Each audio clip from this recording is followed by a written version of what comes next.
bonds start, they have 7 stages. Number 1 is the love bomb stage. You get all kind of crazy love from this person. I love you so much. You're amazing. And it feels awesome because you've never really had that. Here's what's crazy. You've never really had that. You've never experienced that kind of love. You've never experienced that kind of affirmation. Or you did. And it feels healthy in the beginning. The second stage is trust and dependency. They do everything that they can to get you to trust and be dependent upon them for validation. And so you begin to isolate. I don't need anybody else. I just need this person. You become codependent. And then the third stage is they become critical. It's criticism. They slowly begin to criticize and begin to blame you for things that happen. Number 4 is manipulation or gaslighting. When things go wrong, some of y'all don't even know where the term gaslighting comes from. Is back whenever they used to have gas lanterns. You hear it all the time. It's a popular phrase now. But back when they would have gas lanterns back in the day, husbands would turn the gas lanterns down until they flickered if he wanted to get rid of his wife. And his wife would be like, are the lights flickering? And he'd say, no, you must be crazy. And if he said it to her enough, she thought she was losing her mind. So they begin to manipulate you. And they blame things on you. They get you to believe that their narrative. Number 5, you begin to give up control. You no longer know what to believe. But your only way of experiencing the good feelings of stage 1, that love bomb phase, is by just giving in and going along and doing whatever they want. Some of y'all know right now you're sitting in a marriage that is a trauma bond. And you know if you even want to be heard, it's going to be a fight. Then you begin to lose yourself. That's phase 6. When you fight back, things get worse. So you settle for anything to have peace.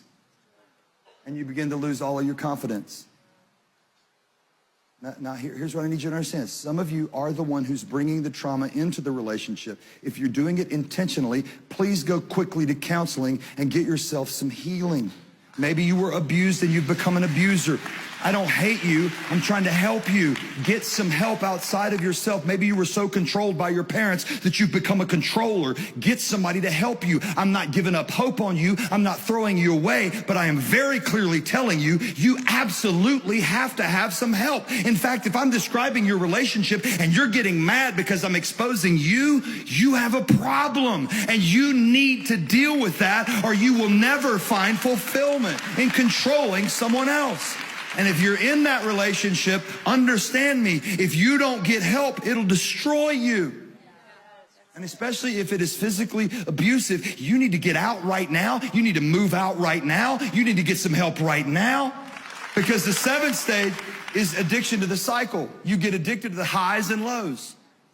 So you live in this cortisol, this stress environment. Your body's constantly in stress and you're desperate for dopamine, which causes you to have addictions. This is why people go and do crazy stuff that they would never do. Because they're desperate for I just need to feel good. And somebody who's very successful gets a drug addiction because they're in a trauma bonded relationship and they can't get any relief. And I'm not saying that's every case, but that's a lot of cases. The danger is when they take you back to stage 1 and they love bomb you again, which gives you all the dopamine, and you've never felt this way before, and you believe that that's who they really are, so you're addicted to the relationship and you can never get out. This started with your mom and dad. Y'all pay $250 at the door today for your therapy session. God bless you. Trauma bonding is a sick cycle. It's a cycle where the bonding that's happening with someone is a complete illusion because we aren't seeing the full picture of what's actually happening. And so the first step to breaking the cycle of a trauma bond is first to know whether or not you're even in one. So if anything in this video sounds familiar to you or resonates with you, you very well could be in a trauma bond. And this video is probably for you. In this video, we're going to discuss identifying exactly what a trauma bond is, symptoms you experience in a trauma bond, examples of a trauma bond, and the remedy for breaking free from the trauma bond once and for all. Let's get into it. trauma bonding is not what gets people into relationships. It's what gets them stuck. So a person might be drawn, for example, in a narcissistic relationship, to the charm, the charisma, the confidence, the attractiveness, the smoothness, the whole thing, the whole package, and say, woo, wow, woof, I want to meet them. And you meet them and they're every bit as charming as they were across the room. That's attraction. When you're 3 months in and this person's gaslighting you and manipulating you and doing shady stuff and invalidating you, and you're making excuses for that, that's trauma bonding. So someplace between attraction and trauma bonding is a process. And that's the process we'd love to be able to short circuit. But the problem is most of that process is something we call love bombing. No, and it just like brings you into the relationship and makes you feel like you're thinking about them all the time. Or, Yeah. Yeah. How do you pull someone out of a fairy tale? It's not easy. What's up, y'all? Welcome back to the channel. I'm your host, Amanda Haynes. If you're new here, happy to have you. If you haven't already, go ahead and hit that like button. And if you're feeling up to it, go ahead and subscribe if you like the vibe and would like to join the tribe. I think the thing about it is fairy tales aren't real. There's been this social conditioning within society through Disney movies and media in which this fairy tale scenario of someone coming in to sweep us off of our feet is essentially what we all kind of hope for in the dating world and on the journey to finding our soulmate, if you will. But the thing about it, when it comes to trauma bonding and being love bombed in that initial stage, is if it feels too good to be true, it probably is. Because true love feels like home. It feels like I can relax. I can be myself. It's calm. Infatuation is what feels like a fantasy. We create this illusion in our minds of an imaginative future of what we think things will be like if everything goes as planned with this person, right? We focus on what could happen. And unfortunately, we don't properly vet people. We essentially fall too fast, too soon. But the number one way to pull yourself out of a fairy tale is to pay attention to some of these red flags. Let's compare trauma bond with true love. Okay, trauma bond, it's instant attraction and chemistry. With healthy love, it's attraction and curiosity in the beginning. It's something that builds healthily over time. With a trauma bond, it's highly sexual and physical. But with true love, it's physical, it's sexual, it's emotional, it's intellectual, it's a spiritual connection. With the trauma bond, it's massive highs and lows, ups and downs, conflict, it's a nightmare. With healthy love, it's stable, it's predictable, it's dependable, it's lovely, okay? With a trauma bond, important conversations are avoided, it's just conflict. No one really expresses their needs or feelings, it's not vulnerable. With healthy love, important conversations are priority. They each express vulnerably what they need in the relationship. With the trauma bond, it feels addictive. It feels like you can't let it go. With healthy love, it feels a privilege. It feels an honor. It feels a choice. It feels as though it enhances your life. Healthy love will enhance your life. Trauma bond will deplete and fuck up your life. Okay? Check out my relationship and past trauma courses in the bio. Hope this video helps. Take care. I think that video was super helpful in being able to identify the red flags of an actual trauma bond. The parts that stuck out to me were it building over time and there being this reciprocity, being able to enjoy this person with your family and your friends and having them provide honest feedback to you about the person that you're with. Another red flag that I noticed in one of my past relationships where I was trauma bonded with this person was there was no deep intimacy and communication. Like she said, deep conversations were completely avoided. And it's like they just never came. It was like, we'll talk about it later. We'll talk about it later. And later never happened. But one of the things that really stuck out to me was when she mentioned feeling like you can't let it go. That's a major red flag. And here's the number one reason for why you can't let it go and why you still feel stuck. You want to hear one of the reasons that you are stuck in that narcissistic relationship and you can't get out? Besides the fact that you're in a trauma bond, there's some things that go on in your mind that keep you held captive. And one of the things that keeps you held captive is this fantasy that one day everything is going to be good again. One day they're going to stop lying to you and manipulating you. One day they're going to stop cheating on you, physically abusing you, verbally abusing you. One day they're going to stop giving you the silent treatment as a form of punishment. One day they're gonna stop pinning all your friends and family against you. One day they may actually be consistent. One day they may go back being that person that was so sweet, who love bombed you and treated you so good. And one day, everything may stop being your fault. You have to understand, guys, that when you are in a relationship with a full-blown narcissist, one day's never going to show up.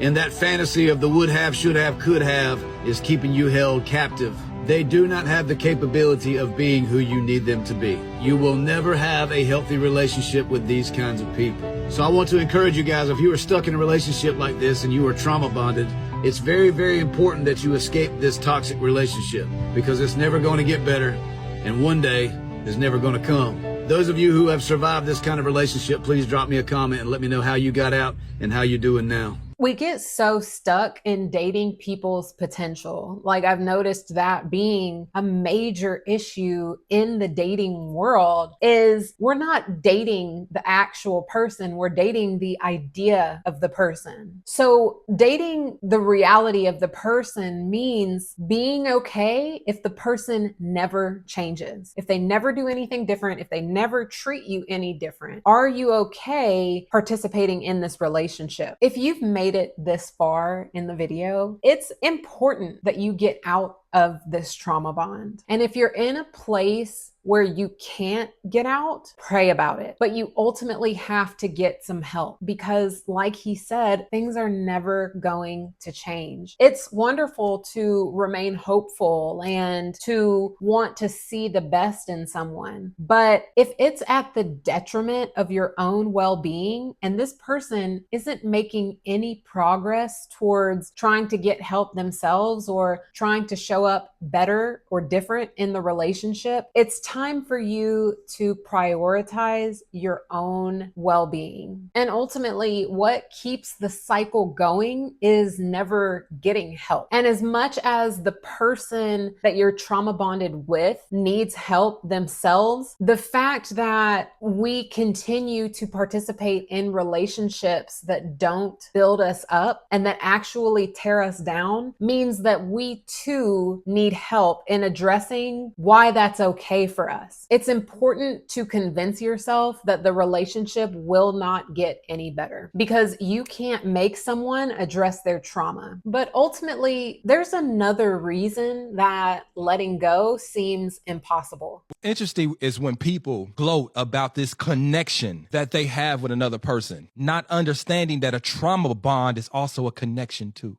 Maybe the reason you can't leave him is because y'all connected, but in a toxic way. He triggers your triggers that trigger his trigger. His abandonment, your codependency creates this bond, makes it so hard for you to leave. And you reason to yourself, I'm with him because I love him though. No, you with him is because you are addicted. You couldn't walk away if you tried. Maybe his hurt is hurting you, but your hurt is hurting you. Maybe you protect him from your trauma, but your trauma is the reason you are sacrificing your future. You are forfeiting a healthy relationship. You are tolerating mistreatment, the reason you are crying. Quit telling me about this connection you have with this man as the reason why you are staying, because you're failing to realize that a trauma bond is also a connection too. He's got a point. A trauma bond is an addiction, and it's an addiction because there are hormonal components at play that exist beyond our knowledge. Not only that, there are spiritual, energetic ties that exist that we can't see. I know y'all have heard the term energy vampire. So a trauma bond goes much deeper than the surface. We feel like we have this deep connection with someone, and it's because we do. That is very true. But studies have shown that we have deep connections with people that we have strong emotional experiences with. And they don't have to be good ones for the deep connection to exist. So it's like saying a bond exists between abuser and victim. This is also what is known as Stockholm syndrome. And here's a really good example of that. And it also, a lot of times, almost creates a Stockholm syndrome. Yes, it fucking does. I really can't wrap my head around it, but all of a sudden, you're trapped in this quicksand fucking pit, and you can't get out of it, and this person is sitting there doing these things to you, but then they're also the ones that are pulling you out of the pit. And then all of a sudden, you're loving them. So then you're like, I need you. Because they're creating such high highs and low lows that you're literally releasing endorphins and you become addicted. Yeah. So ultimately, it's like this illusion that the perpetrator saves us from this quicksand pit that she's talking about. But we're disillusioned when we find that the perpetrator isn't the way out of the trauma bond and out of the addiction and the cycle, because it doesn't stop just because they love bomb us again. It's like a cycle, a never ending cycle that over and over again, they neglect and abuse and fail to meet our needs and show up as the person that we need them to show up as in the relationship. And then they feed us all of these great words and acts of service and physical affection and attention just to pull it away and for the cycle to continue. So this is the only true way to escape a trauma bond. If you're currently in a trauma bond, then this message is for you. You do not break the trauma bond. You heal it. You heal it by starving it. The trauma bond is nothing more than an addiction. An addiction similar to an addiction to drugs, alcohol, sex, money, whatever the case is, it's an addiction to the narcissist's dopamine, to the dopamine that they provided during the love bombing stage. Remember, during the love bombing stage, they fill you with so much attention, admiration, validation by idolizing you and mirroring you that your body is filled with so much oxytocin and dopamine that it literally feels like you're on cloud 9. Then through the devaluation phase, the narcissist starves you, neglects you, abuses you, lies to you, and does all of these different things, which fills your body full of cortisol. Now, when you're down, you're looking to the narcissist to give you validation to pick you back up. This isn't an addiction. You don't break an addiction, you heal it, you starve it. You have to go no contact. You have to stop looking at their social media. You have to stop looking at old pictures. You have to starve the trauma bond in order to heal it. You have to starve the addiction. It's so important to note that we have to look at a trauma bond as an addiction, not a connection. The connection only exists because of the story we're telling ourselves about the relationship. So as soon as you pivot into a different story, a story that this is something I'm addicted to, not something I'm connected to, you switch your perspective from a subjective point of view to an objective point of view. You have to begin to look at the relationship from a viewpoint that doesn't contain your feelings. You have to remove your feelings out of the story that you're creating. You have to remove all of the great things that you're telling yourself about this person and about your relationship and about your connection. You have to switch your vantage point to one of, this is something that I'm addicted to. There are hormonal components at play. There are spiritual, energetic ties at play. I'm not into this situation in the way that I think I am. So we have to stop focusing on the content, on the story, and we have to look at the relationship for what it is without the story of what you're telling yourself. There are quite a bit of gifts that come from healing from a trauma bond. And if you haven't already, go ahead and check out my 2-part series, The Gifts of Dating a Narcissist, where I go into a little bit more detail of the gifts that you receive from healing from this type of relationship. But ultimately, to heal a trauma bond, you have to begin to see more clearly. So what he said in the video was absolutely correct. You have to starve it. You have to starve the relationship. You have to leave it. You have to get out. You have to block the person. You have to go no contact, because it's like saying, I'm addicted to alcohol and I'm just going to have a drink here or there. Like, that's not how addiction works. And this is a true addiction because, again, there are hormonal components at play. So once you starve yourself of attention from this person, of contact with this person, once you starve yourself, your hormones will begin to regulate themselves. It's going to take a little bit of time. You're going to have withdrawals in the beginning where it literally feels like shit. It feels like physical agony from disconnecting with this person, but things sometimes have to get a little bit worse before they get better. And so you just have to hang in there. You just have to stand strong. You have to be disciplined, and you have to have some self-respect that I deserve better. This isn't contributing to my well-being, and I'm worthy of so much more. It's the only way. But that's pretty much all I have for y'all today. Go ahead and drop a comment below. We all want to know where you are on your journey, if you're actively a part of a trauma bond at the moment, or if it's something that you've managed to escape and heal from yourself. We'd love to hear from you. And if you haven't already, go ahead and like, subscribe, and share this video with someone who needs it. Thanks for watching, and I'll see you in the next video.